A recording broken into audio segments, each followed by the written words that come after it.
Hello, everybody. My name is Luke the Jonin, and welcome back to Arknights Enfield. So, I wanted to give like a quick review. The game's been out for about a week now, a little over a week actually. If you saw my last video, yes, I did end up getting Levitain off screen. It was like I think it was 2 pulls after I ended that video, I got Levitain. So, everything I'm saying, this comes from also going to hard pity for Levitain. So, keep that in mind. And I wanted to start by going over the story and storytelling or the presentation. I personally find the story very interesting. I also have just for reference, I have not played the original Arknights. I am still learning the lore of the original Arknights, so I understand like some of the significance of Surtur to Levitain. Yeah, no, the story is very good. I like where the story is going. Um, Ruling is fucking beautiful, but I will say there is a slight pacing issue. I think Ruling has way better pacing. Everything just flows a little bit nicer. Valley 4's storyline is a little slow. I found myself saying a few times, we're still trying to close this rift. But other than that, I think the story is pretty interesting and it is worth paying attention to. And the storytelling, I will say, is really, really nice. Seeing that many animations and everything, it adds a lot to the narrative and the visuals in the narrative. Honestly, a lot of the time when I'm playing this game and I'm like doing the story and stuff, I find it kind of difficult to tell what's a cutscene and what's not a cutscene. Like I know with other gacha games, like Honkai Star Rail specifically, it's very easy to tell like, oh, this is a cutscene, this is this. But with this, I find it very difficult to tell, and that's a good thing. But I also wanted to talk about the character design a little bit. I hate Um, fools who like to micromanage. the I couldn't character stand design in one of this them. is so good. Um, I was a little oblivious to Arknight's character design and how good it really was, but I've looked at some of the characters from the original Arknights, and they have some of the best designs I've seen in all of Gacha. Like, I I don't know how I just never noticed them before. So obviously, I don't think it's any surprise that the I hit my mic. Obviously, I don't think it's any that much of a surprise when I say that the character design in this is so good. And like it's very, very hard for me to say like, oh, I don't like this character design or whatever the case may be. I think the only situation where I could actually say I'm not a fan of the character design is probably Antal, and that's just because he looks a little, I don't know, something about his design just it doesn't stick with me. But it's not even close to a bad design. I'm building Wolfguard. I did his story quest, I did his companion quest, and instantly fell in love with this character. If you haven't done that quest, go do that quest. I think this is another thing that I wanted to talk about.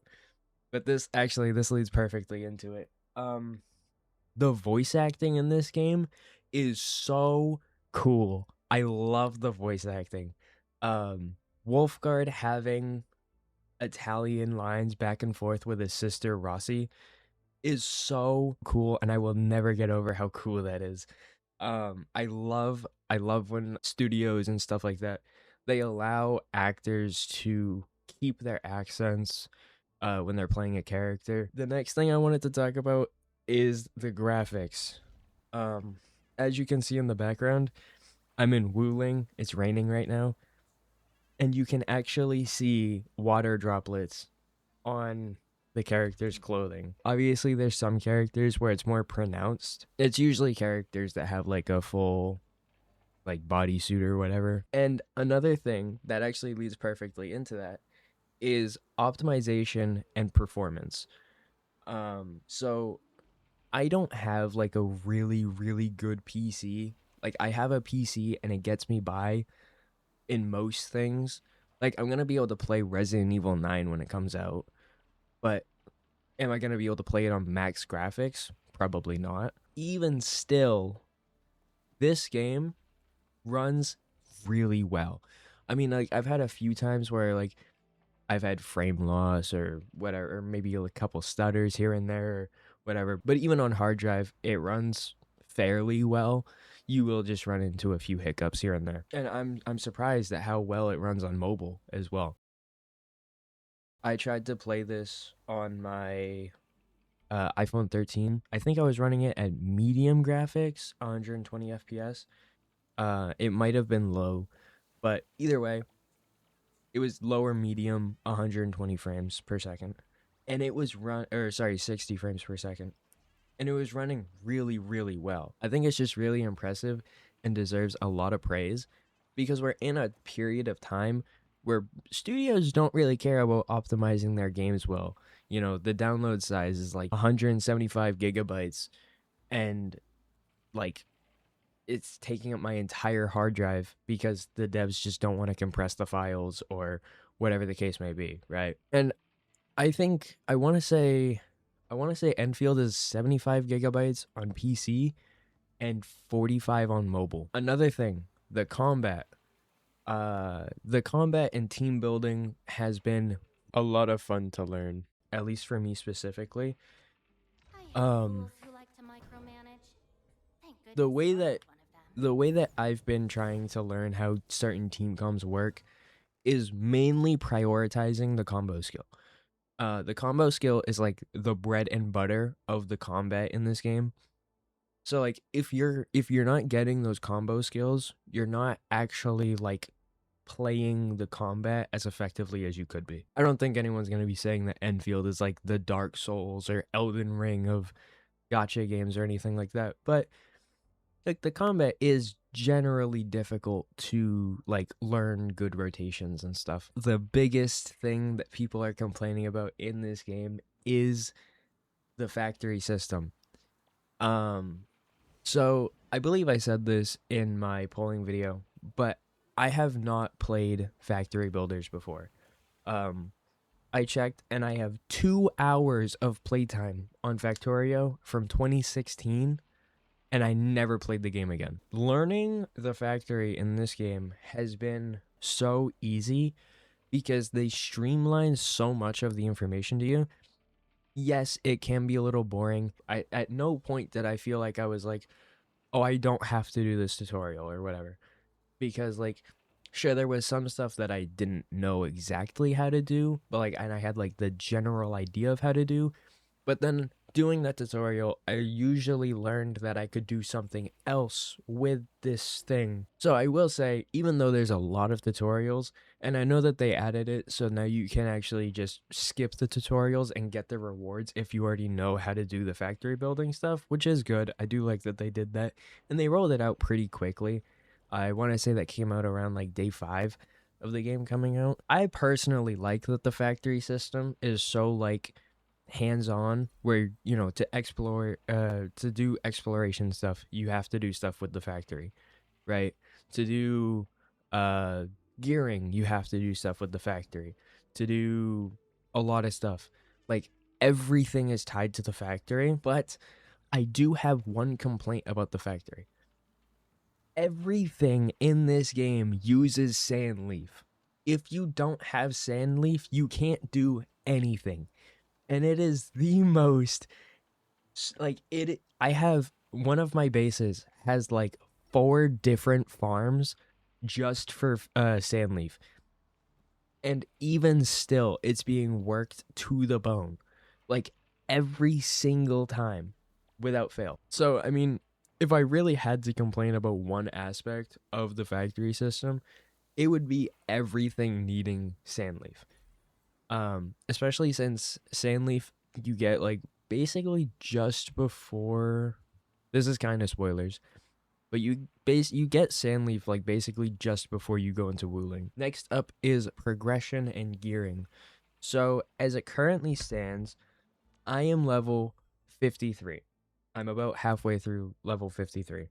And those first 50 levels you kind of fly through. It really doesn't take that long until you hit level 50, but once you hit level 50, there is definitely like a huge slowdown where it starts taking a little bit longer to level up. And I'm personally okay with that because usually it's the first like 50 levels or so um where it's like this is taking so long. I don't want to do this because I remember for Star Rail you're not supposed to farm relics until like level 50 or 45 or something. The Do you progression finally system remember something? is very, very good. I currently have just Levitate maxed out. I haven't maxed out anyone else. Um, my current goal, this is what I've been doing. So on team one is like the actual team I'm playing, and then team two is characters I'm trying to build. So Chen is already built. I ended up getting lucky and I found her sword in the sword depot or in the stock depot. This is her second best in slot, so I'm really glad that I ended up finding that. Um but right now I'm trying to get Wolfguard to level 80, and then after I get level Wolfguard to level 80, then I'm going to go to Ember, get Ember level 80, and then Adrella I'm going to get to level 80. And then, because the only character I have maxed out like completely is Levitan. And I want to say I did it fairly quickly. Um, I did use like stamina stuff and doubles and all that stuff, but even still, so like progression shouldn't take you that long as you stay consistent with the progression and stuff. It shouldn't be that difficult. I actually don't have the thing to make the Zeronite components going constantly. I have that shut off sometimes, and right now it's shut off. I only have it going at certain times. So like, and that's just to save resources. So like in the event that I need Zeronite for something, I have it. Um and I think if that's what you want to do, that also works. Because like you don't need all of the factories going at once. Like you don't have to completely tear them down or anything. But like if you can just switch it off from time to time and be like, maybe I don't need this right now. Maybe I can shut this off for the time being. The free to play friendliness in this game, I've seen a lot of debate online for. I personally feel that if you stay consistent with this game and you play it at least a few times a week, you will be rewarded in ways that other people won't be. So like if you get on every day and do your dailies and stuff, I mean you don't even have to do that because of the factory system. You have to be smart with your pulls. Um because if you do not have 120 pulls and you cannot guarantee that you're going to have 120 pulls before the character banner ends, you do not pull. It's simple as that. There is no such thing as building pity in this game. If you're going to pull for on a banner, you have to commit. There is no such thing as just going to the 50-50 and then whatever. Unless you get the character, obviously. I know several people who, when they play gacha games, they pull as soon as they have a single pull. They don't even wait for the 10 pull. They pull as soon as they can. And maybe you have a problem. Maybe you have a problem. If you can't save your pulls, maybe you have a problem. I don't think it's accurate to say that this game is like greedy or not friendly to free to plays. This game is actually very friendly to free to plays. You just have to be smart about it. Having a guarantee at 120 pulls instead of at 180 is substantially better. Sorry, guarantee for the limited character, which by the way, there's also a free battle pass that you can get constantly as long as you save up enough of these right here.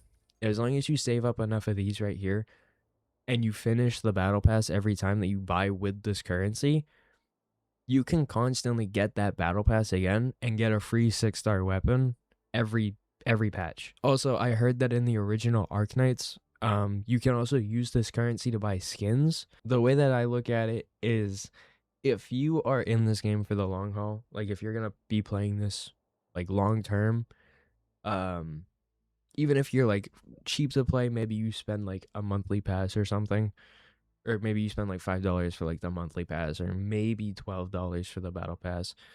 Um, it's very free to play friendly. Also, there was one thing that I saw people talking about. There are some people that are saying that they're not a fan of like how certain characters act towards you. And I mean, I think that's fair. It's just me personally, when I was doing, I can't remember her name off the top of my head. She runs Wuling. I saw some people saying that they weren't a fan, that it felt like she was in love with you and that it was quote unquote Wuthering Waves storytelling. For me personally, I never took it as she's in love with you or anything like that, or like she's, you know, falling in love with you all over again or whatever the case may be. Same thing with Perlika. I've seen some people say that Perlika feels that way. It doesn't necessarily feel like that. For me, it feels like they're reuniting with an old friend. I never took any of those interactions as like a romantic thing, and that's one thing that I would criticize Wuthering Waves about a lot. And when I was hearing that people were like talking about how that was a thing in this game, I was a little worried. But yeah, I think that's just about everything that I wanted to mention. I highly recommend at least giving Arknights a try, because as I said, I was never a big factory builder. I never really cared about factory builders, but I've had so much fun with Arknights, and I highly recommend at least giving it a try. Um, so yeah, that's about everything. If you guys enjoyed, leave a like and subscribe, and I will see you guys in the next one. Have a blessed day, y'all.